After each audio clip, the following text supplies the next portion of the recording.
Na doorknob. Dinikitan niya ng okay? So you get your right size Allen key from your Allen set. You put the screw in, you check the set screw on the door. Open.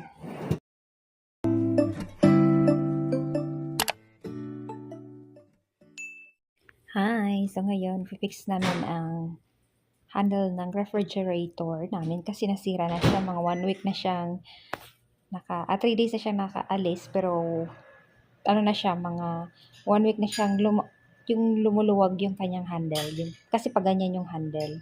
Pa ganyan, pa vertical.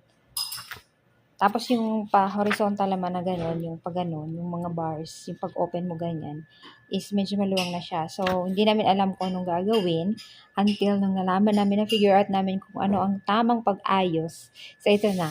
Akatuwa kasi first time ni David mag-vlog-vlog.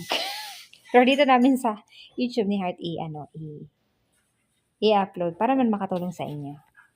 So, for further ado, let's get started. Na daw akong husband karon. He's gonna fix the doorknob of the refrigerator. Okay guys, welcome to my channel, David's channel. Merong sira dito na na doorknob. Dinikitan niya ng something. Sweetheart, you have to clean this first before you Door handle. Yeah. Door. Okay, that doesn't show. See, I already cleaned the outside. We just got to clean this.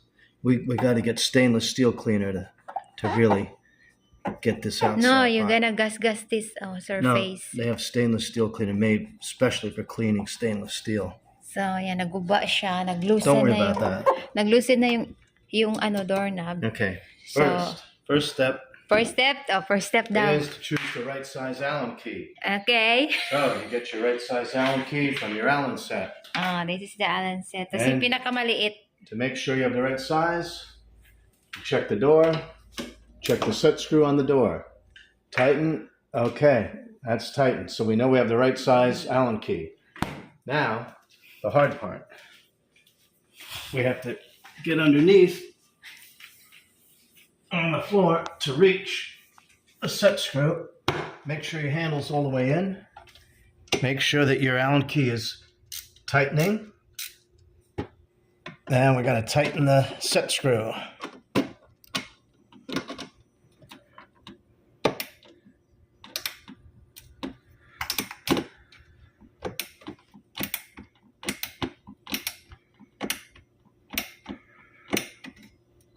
Make sure that when you put the screw in, you didn't cross thread it.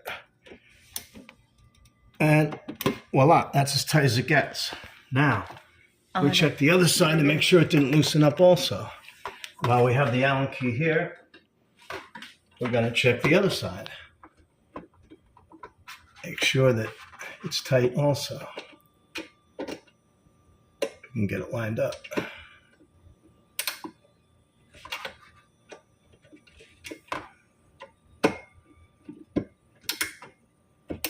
This is loose also. So we're going to tighten this side while we're at it. Make sure it's nice and tight. Lumuwag na siya over the years kasi kaka-open and close ng door. So ganyan lang pag-fix ng doorknob ng refrigerator. Ang unit nga pala ng refrigerator namin is LG. So, GE. GE pala, sorry. GE, hindi LG. GE. So, tight na siya, na-fix na siya. So, the beginning, nilagyan niya ng glue or may mga junk dito, tinanggal na. Hindi lang namin nilinisan masyado sa loob. Pero sa labas kasi yung pero i-tight nyo lang. So, yan, hindi na siya na-open. So, yan, okay na siya. Repaired. Na-repaired na. GE. So, ito yung refrigerator unit GE. So, kung mapapansin nyo yung doorknob, may mga, kapag, nasira yung doorknob, dito nyo lang siya i-set. Kasi baka maluwang na to. Yan, kailangan nyo i-skipan. So, kung gusto nyo rin malaman ng brand ng inyong, model ng inyong refrigerator, dito lang yan makikita sa loob. At saka yung series number. Yan. So, ayan. Tapos na ang problema. ng aming refrigerator doorknob. So, yun lang. I hope nakatulong din sa inyo. Hope you subscribe, like the YouTube channel of David. Bye-bye. Bye-bye!